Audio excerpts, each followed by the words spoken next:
والفجر فجر کی قسم، وليال عشر اور 10 راتوں کی، والشفع والوتر اور جفت اور طاق کی، والليل إذا يسر اور رات کی جب جانے لگے. هل في ذلك قسم لذي حجر اور بے شک یہ چیزیں عقل مندوں کے نزدیک قسم کھانے کے لائق ہیں کہ کافروں کو ضرور عذاب ہوگا. ألم تر كيف فعل ربك بعاد کیا تم نے نہیں دیکھا کہ تمہارے پروردگار نے عاد کے ساتھ کیا کیا؟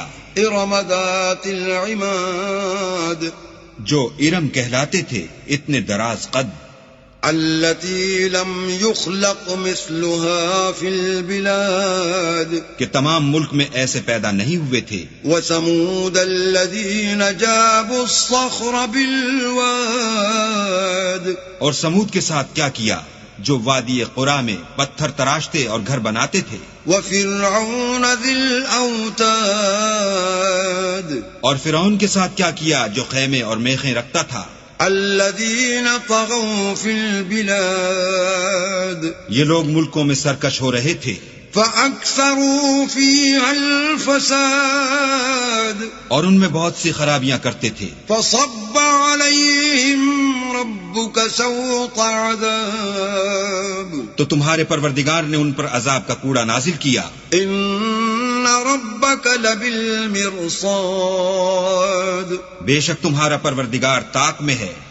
فأما الإنسان إذا ما ابتلاه ربه فأكرمه ونعمه فيقول ربي أكرمن مگر انسان عجیب مخلوق ہے کہ جب اس کا پروردگار اس کو آزماتا ہے کہ اسے عزت دیتا اور نعمت بخشتا ہے تو کہتا ہے کہ آہا میرے پروردگار نے مجھے عزت بخشی. وأما إذا ما ابتلاه فقدر عليه رزقه فيقول ربي أهانن اور جب دوسری طرح آزماتا ہے کہ اس پر روزی تنگ کر دیتا ہے تو کہتا ہے کہ ہائے میرے پروردگار نے مجھے ذلیل کیا. كلا بل لا تكرمون اليتيم نہیں بلکہ تم لوگ یتیم کی خاطر نہیں کرتے. ولا تحاضون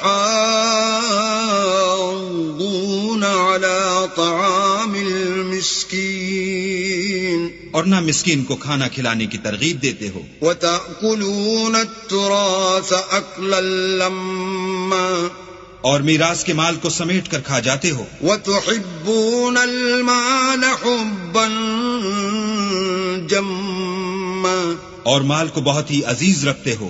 كلا إذا دكت الأرض دكا دكا تو جب زمین کی بلندی کوٹ کوٹ کر پست کر دی جائے گی. وجاء ربك والملك صفا صفا اور تمہارا پروردگار جلوہ فرما ہوگا اور فرشتے قطار باندھ باندھ کر موجود ہوں گے. وجيء يومئذ بجهنم يومئذ يتذكر الإنسان وأنى له الذكرى اور دوزخ اس دن حاضر کی جائے گی تو انسان اس دن متنبہ ہوگا مگر اب انتباہ سے اسے فائدہ کہاں مل سکے گا. يقول يا ليتني قدمت لحياتي کہے گا کاش میں نے اپنی زندگی جاویدانی کے لیے کچھ آگے بھیجا ہوتا. فيومئذ لا يعذب عذابه